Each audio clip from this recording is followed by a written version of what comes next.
하나, 둘, 셋.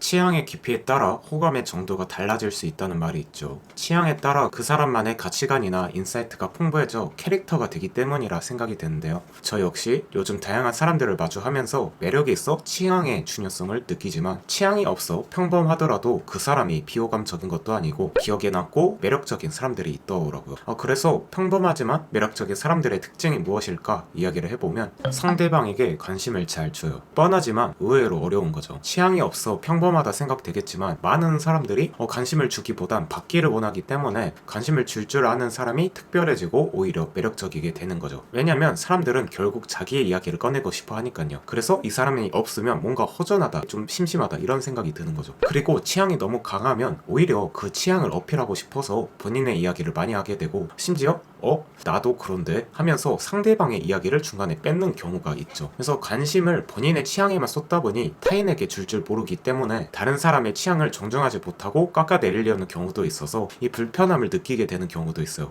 예를 들면 야구 보는 걸 좋아해서 축구 보는 사람을 이해하지 못한다거나 물론 무조건 그런 건 아니지만 이런 경우로 인해서 그 사람의 취향을 깎아내리는 경우가 있는데 그런 사람에게 호감을 가지기는 어렵겠죠. 그래서 결혼할 때 무취향의 사람을 만나야 한다라는 그 이야기가 있는 것 같아요. 자기 취향을 고집하지 않고 상대를 존중할 줄 알기 때문에 어떻게 보면 취향이 없으니까 나의 취향을 고집할 리가 없겠죠. 다만 취향이 있어도 상대를 존중할 줄 알면 괜찮고 취향이 없어도 상대를 존중하지 않는다면 그건 문제가 되겠죠. 그래서 취향이 있든 없든 관심이 중요한데 그래서 관심을 주는 방법이 있다면 대표적으로 질문이 있겠죠. 저 같은 경우 도투가다 이런 말을 자주 들을 정도로 취향이 강한 편인데 저의 취미에 대해서나 생각이나 마음에 대해서 군말 없이 진심으로 관심을 가져주며 질문하고 반응해준다고 느끼는 사람에게 마음이 가게 되더라고요. 이야기를 하는데 좋게 들어주니까 계속 말하고 싶고 편함을 느끼죠. 그래서 어떻게 질문을 해야 할까? 간단하게 기본만 이야기를 해보면 이 처음 인사 때는 어디 사는지, 어떤 일을 하는지, 뭐하고 지내는지 이런 정보적인 호구조사형 질문도 필요하지만 이 질문에 이어서 상대가 주인공이거나 마음을 말할 수 있는 그런 질문을 하는 거죠.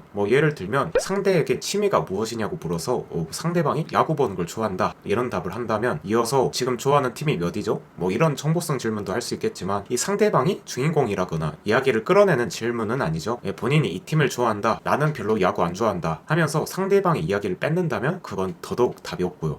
그래서 이렇게 질문을 하는 거죠. 어떻게 야구를 좋아하게 됐는지, 그리고 어떤 선수를 좋아하는지, 그리고 요즘 경기를 보면 어떤지, 어떤 기분인지 같은 이 상대방이 주인공이 될 수 있으면서 감정이나 스토리를 말할 수 있게 되는 질문을 해주는 게 좋다고 합니다. 이런 질문은 상대방의 마음을 묻는 거니까 내가 야구를 모르고 관심이 없더라도 충분히 물어볼 수 있겠죠. 그렇게 나오는 대답에 적절하게 리액션을 하고 질문을 하면서 대화가 이어지는 거죠. 예시는 이런데 이 질문에 대해서는 상대방의 성향도 다르고 가지각각 상황이 있는 만큼 워낙 다양해서 차차 저도 이걸 공부해가면서 준비를 해보겠습니다. 관심을 주는 게 쉽지 않죠. 질문을 잘하고 아무리 좋은 질문이더라도 상대방의 성향이라거나 상황상 잘 못 받는 경우도 있어서 질문의 타이밍도 되게 중요하고요. 그래서 그런지 저도 관심을 주는 것보다 받는 게 좀 편하다고 느끼고 있어요. 제가 이 대본을 쓰면서도 중간에 친구들을 만나고 왔는데 이게 처음 보는 사이도 아니고 자주 보는 친구들임에도 역시 관심을 주는 건 쉽지 않다. 관심을 주는 건 체력이 꽤 필요한 일이구나. 이걸 느끼고 왔어요. 하지만 저는 이렇게 관심을 주는 게 근력 운동과 같다고 생각을 해요. 운동을 조금씩 하다 보면 근육도 생기고 운동이 보다 쉬워지는 것처럼